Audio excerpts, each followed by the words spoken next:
All right. Time to fucking lock in. It's gonna be one of those sessions, huh? Wow. 4/5 of a royal. Not a bad flop. Ooh, interesting. He comes out with a third. I'm just gonna fold before I talk myself into a call. Hello, and welcome back to the Chasing Poker Greatness YouTube channel. In today's video, I'm going to be playing 4 tables of 500 no limit on Bovada while explaining my thought process out loud in real time. I hope you enjoyed today's play and explain. Nice. First pocket aces of today's session. And we get an open.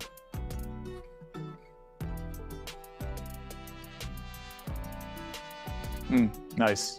Definitely, I mean, I was pretty sure the small blind was a fish, but once he finds a flat in the small blind, I'm much more confident. Oh, maybe we can get everybody? Nice. Okay, so my strat's gonna be pretty simple. 3-bet pot, out of position, PFR, multi-way, just gonna be checking my range. My entire range, I think that's just the easiest way for me to manage my strategy instead of splitting and having a betting range and a checking range. Really nice that we allow. Nice. Small argument for a raise here, but I think given the small blind's pre-flop strategy, he's going to be capable of just showing up with so much random shit here that I'm actually just going to flat and hopefully just let him bomb off with the hands that he double calls with. Man. Okay. Little nervous about the snap jam on the flush completing river, but still gonna stick with the plan. I think this guy could just show up with so much wacky stuff. You could also just beat. Okay, I was gonna say we could also beat value, but wouldn't think it's too crazy for the small blind to show up with some sort of king X. Maybe a little bit more rare than total air or like 2-pair plus, but still think it's gonna be in there. And we get an immediate chance for redemption with aces. Would normally 3-bet to $60 versus a reg or like a normal fish, but given how I've already seen that this guy does not seem to give a shit about pre-flop ranges, because it's gonna size up a little bit, make it 75, and pretty sweet. I feel much better about this call than the last one. Nice. Okay, not nice. Heart. All right. Time to fucking lock in. It's gonna be one of those sessions, huh? I don't know if I've ever gotten stacked with aces back to back at the same table. I mean, I'm probably done something similar, but back to back at the exact same table. I don't know if that's ever happened before. Glad I got that one on tape. Oh, you guys might see me completely unravel here, or who knows? Maybe my mental game is strong and I'll be able to stick it out and make a nice little comeback. Definitely defending ace 10, facing the slightly bigger than min open.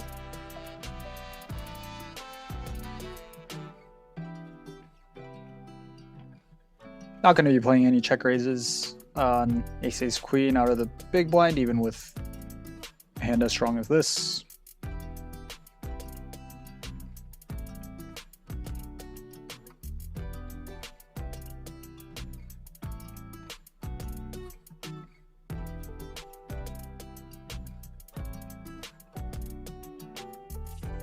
Comes with the 150 overbet on the turn.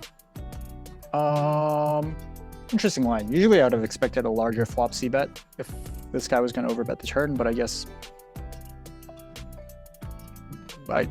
it's not crazy having a 1/3 or quarter pot and then overbet on this specific board texture. I'm gonna call here. Not loving it.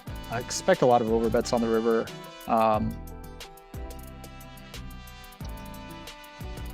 This hand might be a fold facing overbet on the river. I mean, I think having a 10, especially the 10 of hearts, is a little sad because, you know, oh wow, he doesn't overbet the river. I was gonna say, I mean, I'm hoping he has hands like king 10, jack 10, and would definitely think the hard combos go into his overbet bluffing range. So it's a little sad that I have a 10 here. I don't really know what to make of this line.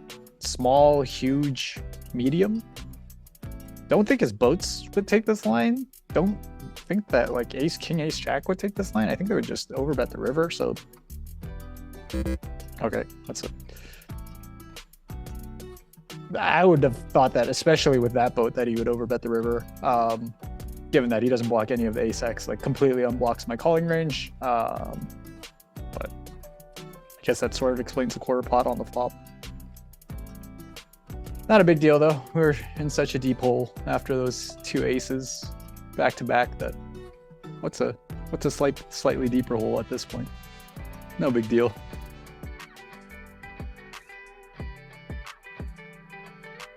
Wow. 4/5 of a royal. Not a bad flop.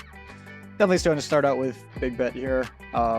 Very dynamic, connected boards. I'm going to be playing a big bet or check strategy on the flop. This hand, very, very obvious big bet candidate. Going to be one of my best bluffs. The flop. Oh, man, what a turn. I couldn't have asked for a better turn. Gonna overbet turn here. I think a lot of my big betting range is gonna be, you know, diamond draws, spade draws, straight draws. So just have tons of hands to bluff on the turn, and also just some obvious value. Hopefully we can get this guy to the river. Generally play 3-better folds in position, but gonna make an exception here with the fish in the small blind. I think, yeah, I mean, this is the type of stuff that I'm hoping happens, that the small blind comes along with a range that's way too wide. Not a super exciting flop. Just gonna try to check this down.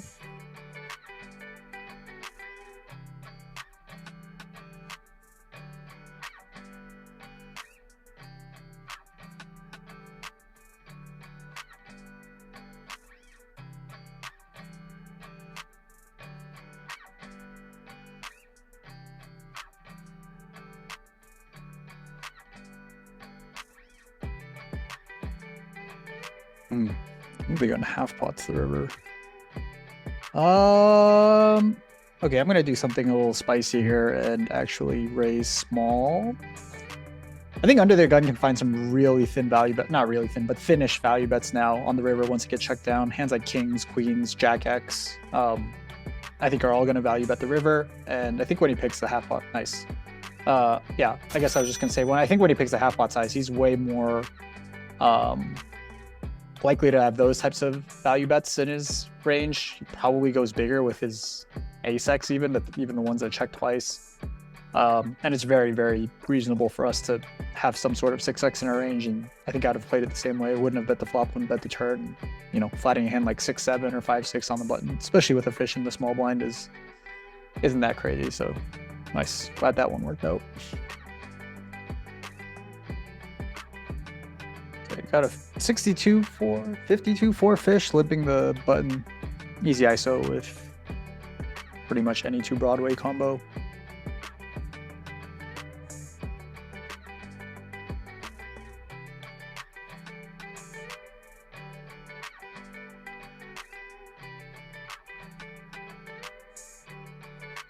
Not a good flop for my end. Generally do a lot of checking. When that's the case, not a good turn. Gonna check some more. Not a good river for my hand, but a really good river for my range. So I'm actually gonna bet really big here and just try to fold out all non-ace-x1 pairs. Yeah, don't know if there's a big, nice. Just gonna say, if I don't think there's a huge difference between going 75 and pot. I think I just get so much credit for having ace-x when I ISO pre and check it down. We just pretty much need to fade him having an ace, which is less likely when he starts out with limp. Multi-way action. I think I need a slightly stronger hand to squeeze. I don't know. King Jack, maybe fine.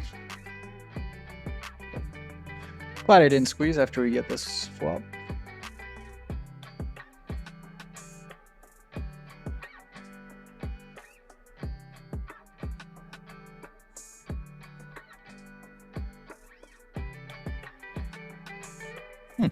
Interesting turn. I think this is probably one of my better bluffs. Don't want to bet multiple streets here, so I'm actually just going to go with a big bet on the turn, and if I get called, shut it down. I think if I get called, their calling range, especially the reg here, is going to be a lot of 4x strong ace-x that he checks on the flop because it's very multi-way, and then some flush draws. Maybe he checks some weak flushes on the flush draws on the flop. So I'm just going to check and give up here, expecting him to only call the turn over bet with hands that are like likely not folding the river, like a 4. Yeah, I don't know. Not much else to say there other than I'm glad that I did not bet again on the river.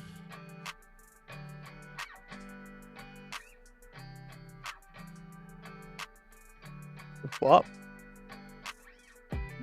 A little surprised to see someone I thought was a reg come out with a small size on this board texture. But whatever. Just gonna check raise. Overs, nut flush draw, or overcard nut flush draw. Backdoor straight draw. Not so much stuff going on. I'm gonna keep barreling the turn.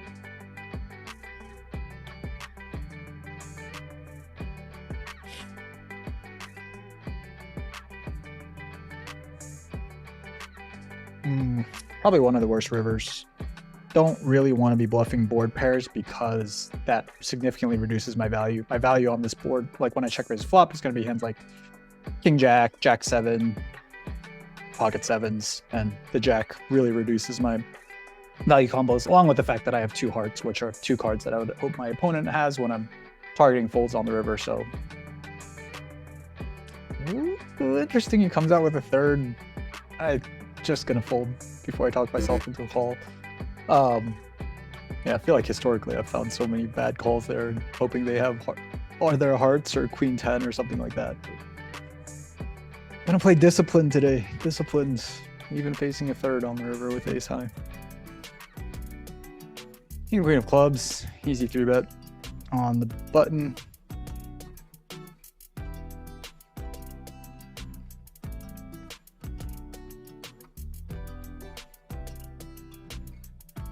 Gonna defend down here with king 5 suited. Table 1, king queen of clubs, don't flop anything. Backdoor straight try, I guess, but gonna start out with check.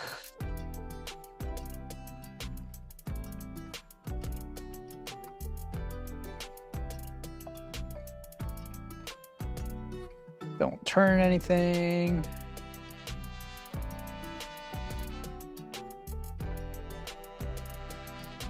Once this guy checks, I will be checking back, or if this guy checks, I will be checking back.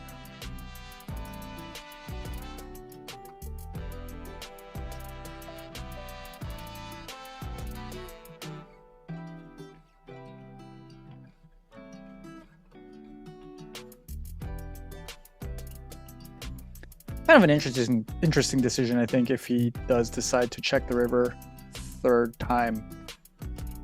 Have a pretty big target here in terms of better hands I can fold out, mostly being his ace highs. So I don't think I have to go a big size. I think a small size here on the river targets the hands that I want to fold out. Yeah, okay. Don't think he's, I mean, I assume he just folds like ace 10 suited, ace, maybe, I don't know, whatever ace-x he peels the 3-bet with, but I don't think sizing up gets me any extra folds from like his actual bluff catchers, like his pocket pairs and 1-pair type stuff, or I guess technically 2-pair on that board texture. So just gonna bluff small. Okay, so open king jack offsuit in the cutoff, get a flat from the fish on the button. Gonna be checking range just when I'm the out of position PFR in 2-bet pots. One of the things that checking range does is it gives me some very strong bluff catchers, or maybe even potential check raises. Just gonna bluff catch with this combo here. I don't know, this guy's playing 56% of hands, so I think it's very likely that he finds lots of candidates that he feels like he needs to bluff. And it's, yeah, again, it's just really nice, like when you check range, to have like hands that can comfortably call down 3 streets. And hopefully that's, I mean, it looks like that's what's about to happen here. I don't know if hopefully is, might be a little bit too strong, might get punished for that on this 10 of clubs river, but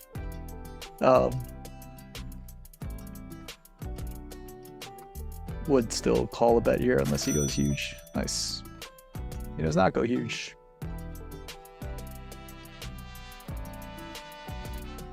Ace king offsuit facing a big blind 3-bet. Could flat, could 4-bet. Gonna go with 4-bet. Don't think there's a huge need to 4-bet too big when you're in position. So it's just gonna be a little larger than a click.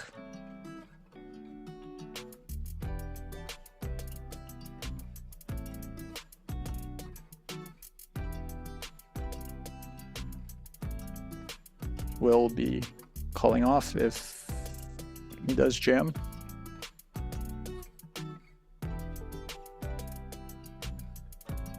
Oh, here we go.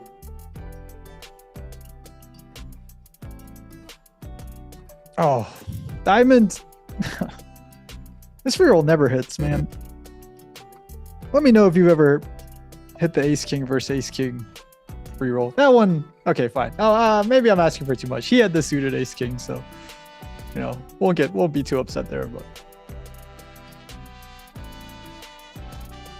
probably going to be winding down the session soon. I'll have a gut shot on table 1 with king 10.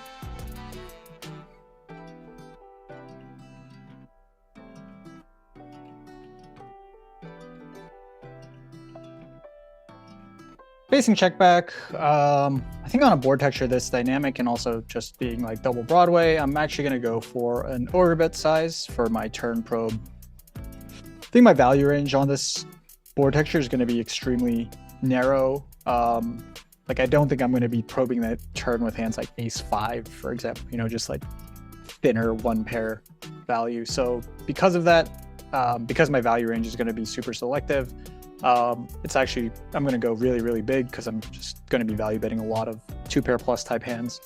Yeah, and I think to balance that out, it's pretty easy to find the hands that I want to big bet.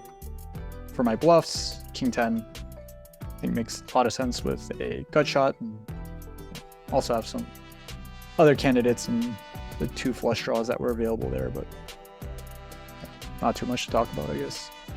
If you enjoyed today's Play and Explain, please consider subscribing to our channel and giving the video a like, as that really helps us out and lets us know what type of content you want to see in the future.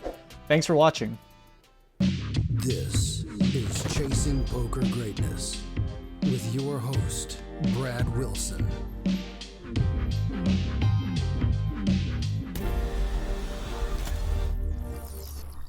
Coach Brad approved. Are you a lone wolf searching for the ultimate pack? The CPG Wolf program is a close-knit brotherhood hell-bent on one thing only: chasing poker greatness. Powered by bleeding-edge wolf strats and led by Coach Brad and his lieutenants, CPG Wolves are systematically prepared for almost any spot they'll encounter on the green felt.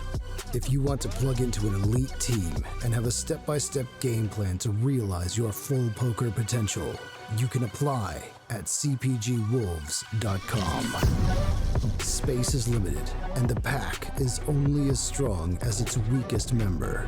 So only the hungriest, grittiest, and most driven will be accepted into the program. Applications are open at cpgwolves.com.